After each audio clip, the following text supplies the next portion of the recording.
ಮಕ್ಕಳೇ, ರಾಮು ಮತ್ತು ಅವನ ಹೆಂಡತಿ ಒಂದು ನಗರದ ಹೊರವಲಯದಲ್ಲಿ ಮನೆಯನ್ನು ಮಾಡಿ ತುಂಬ ಒಳ್ಳೆಯ ಸಂಸಾರವನ್ನು ಮಾಡಿಕೊಂಡು ಇದ್ದರು. ಒಳ್ಳೆಯ ಜನ ಅವರು. ಸಾಧ್ಯವಾದರೆ ಅವಶ್ಯಕತೆ ಇದ್ದವರಿಗೆ ಸಹಾಯ ಮಾಡ್ತಕ್ಕಂಥವರು, ಉತ್ತಮ ಸಂಸ್ಕೃತಿ ಇದ್ದಂಥವರು ಅಂತ ಹೇಳ್ಬೋದು. ಹಾಗೆ ಒಂದು ದಿನ ಬೆಳಗಾಗಿ ರಾಮುವಿನ ಹೆಂಡತಿ ಮನೆಯ ಹಿತ್ತಲದಲ್ಲಿ ಕೆಲಸ ಮಾಡ್ತಾ ಇರುವಾಗ ಹೊರಗಿನಿಂದ ಒಂದು ಗೋಮಾತೆ ಓಡಿ ಬರ್ತದೆ. ವಯಸ್ಸಾಗಿದೆ, ಸರಿಯಾಗಿ ಹೊಟ್ಟೆಗೆ ಇಲ್ಲ. ಬಂದು ಕಣ್ಣಲ್ಲಿ ನೀರು ಅಂಬಾ ಎಂದು ಕರೆಯಿತು.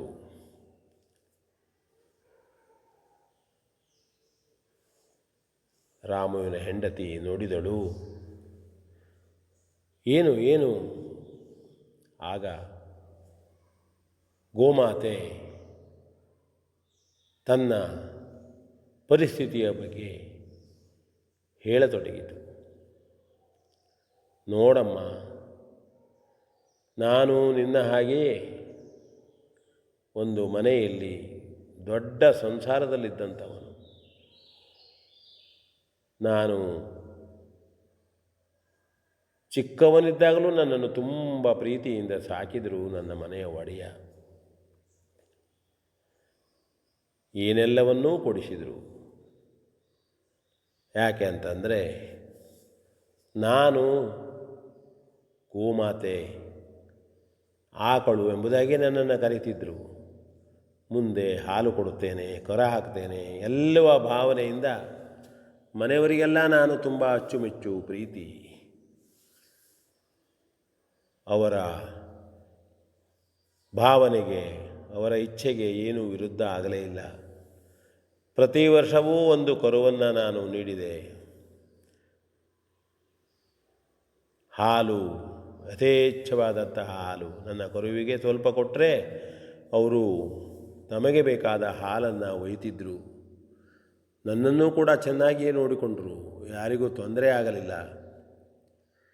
ಹೀಗೆ ಪ್ರತಿ ವರ್ಷ ಕರುವನ್ನು ಹಾಕಿ ಇವತ್ತು ನನ್ನ ಸಂಸಾರ, ನಾನು, ನನ್ನ ಮಕ್ಕಳು, ನನ್ನ ಮರಿಮಕ್ಕಳು, ನನ್ನ ಮೊಮ್ಮಕ್ಕಳು, ಅದೆಷ್ಟು ಸುಂದರವಾದಂತಹ ಮನೆ ಆಗಿತ್ತು ನನ್ನದು. ಮನೆಯೊಡೆಯನೂ ಸಹಿತ ಹಾಲು, ತುಪ್ಪ, ಬೆಣ್ಣೆ, ಗಿಣ್ಣೆ ಎಲ್ಲವನ್ನ ಮಾರಾಟ ಮಾಡಿ ಬೇಕಾದಷ್ಟು ಶ್ರೀಮಂತನೂ ಆಗಿದ್ದಾನೆ.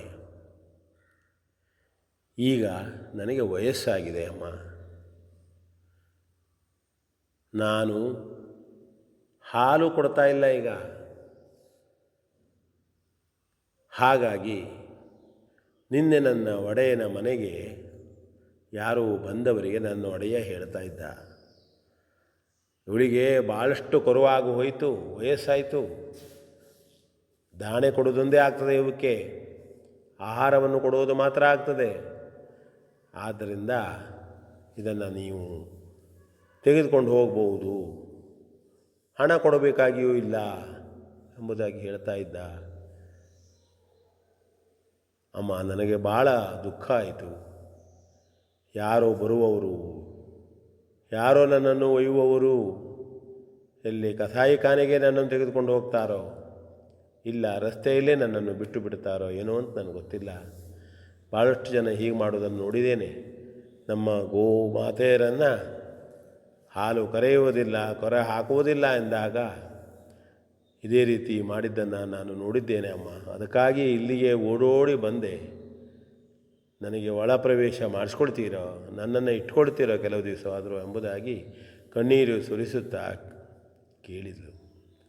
ಪಾಪ ರಾಮುವಿನ ಹೆಂಡತಿಗೆ ಆಕಳು ಹೇಗೆ ಕಣ್ಣೀರು ಸುರಿಸಿತೋ ಆಗ ಅವಳಿಗೂ ಕಣ್ಣೀರು ಬಂತು. ಏನೆಲ್ಲ ಮಾಡಿಕೊಟ್ಲಪ್ಪ ಈ ಆಕಳ. ಈಗ ಇವರನ್ನು ಮಾರಾಟ ಮಾಡ್ತಾರೆ ಅಂತಂದರೆ, ಬಾರಮ್ಮ ಗೋಮಾತೆ ಬಾ ಅಂದು ಒಳಗೆ ಕರೆದುಕೊಂಡಳು.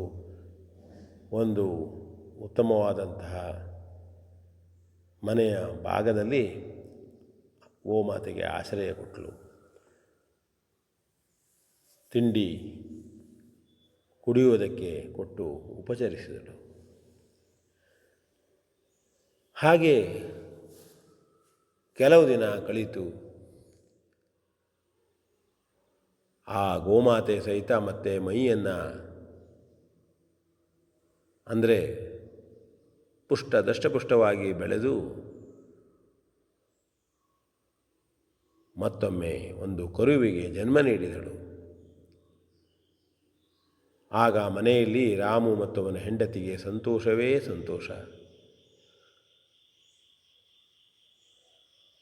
ಅಯ್ಯೋ, ನಾವು ಮನುಷ್ಯರು ಏನನ್ನ ಮಾಡ್ತೇವೆ, ನಮಗೆ ಉಪಯೋಗಕ್ಕೆ ಬಂದ ಕೂಡಲೇ ಉಪಯೋಗ ಆಗುವಷ್ಟು ದಿವಸ ಅವರನ್ನು ನೋಡ್ತೇವೆ. ನಂತರದಲ್ಲಿ ಈ ರೀತಿ ಗೋಮಾತೆಯರನ್ನು ಸಹಿತ ನಾವು ಕಡೆಗಣಿಸುತ್ತೇವಲ್ಲ ಎಂಬುದಾಗಿ ಅವರಿಬ್ಬರು ಆಲೋಚಿಸುತ್ತಾ ಆ ಗೋಮಾತೆ ಮತ್ತು ಕರುವಿಗೆ ಯಾವುದೇ ರೀತಿಯ ತೊಂದರೆ ಆಗದೇ ರೀತಿಯಲ್ಲಿ ಸಾಕುತ್ತಾ ಬಂದರು. ಮನೆಯಲ್ಲಿ ಅವರಿಗೆ ಇನ್ನೊಬ್ಬ ಸದಸ್ಯನ ಹಾಗೆ ಆಯಿತು. ಮಕ್ಕಳೊಂದಿಗೆ ಕರು ಚೆನ್ನಾಗಿ ಆಡ್ತಾ ಇತ್ತು. ಆದರೆ ಆ ಗೋಸೇವೆಯನ್ನು ಮಾಡಿದ ಕಾರಣದಿಂದ ಅವರ ಮನೆಯಲ್ಲಿ ಸಮೃದ್ಧಿಯೇ ತುಂಬಿ ತುಳುಕ್ತಾ ಇತ್ತು. ಯಾವ ಕೆಲಸ ಮಾಡಿದರೂ ಸಮಾಧಾನಕರವಾಗಿ ನೆರವೇರುತ್ತಿತ್ತು. ಇದು ತಮಗೆ ತಮ್ಮ ಮನೆಗೆ ಬಂದ ಗೋಮಾತೆಯ ನೋಡಿಕೊಂಡ ಗೋಮಾತೆಯನ್ನು ಸಲಹಿದ ಪುಣ್ಯ ಪ್ರಭಾವ ಎಂಬುದಾಗಿ ಅವರಿಬ್ಬರು ಆಡಿಕೊಳ್ತಾ ಇದ್ದರು. ಇದು ಒಂದು ಚಿಕ್ಕ ಕತೆ. ಗೋಮಾತೆಯ ಬಗ್ಗೆ ನಾವು ತಿಳಿದುಕೊಳ್ಳಬೇಕು.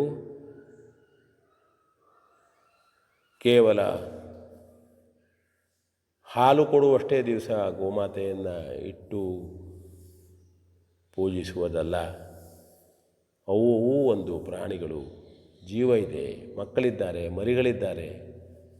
ಅದನ್ನೂ ಕೂಡ ನಾವು ಗಮನದಲ್ಲಿರಿಸಬೇಕು ಅಂತ ಹೇಳ್ತಾ ವಿ ಎನ್ ಭಾಗವತ್ ಬರಬಳ್ಳಿ.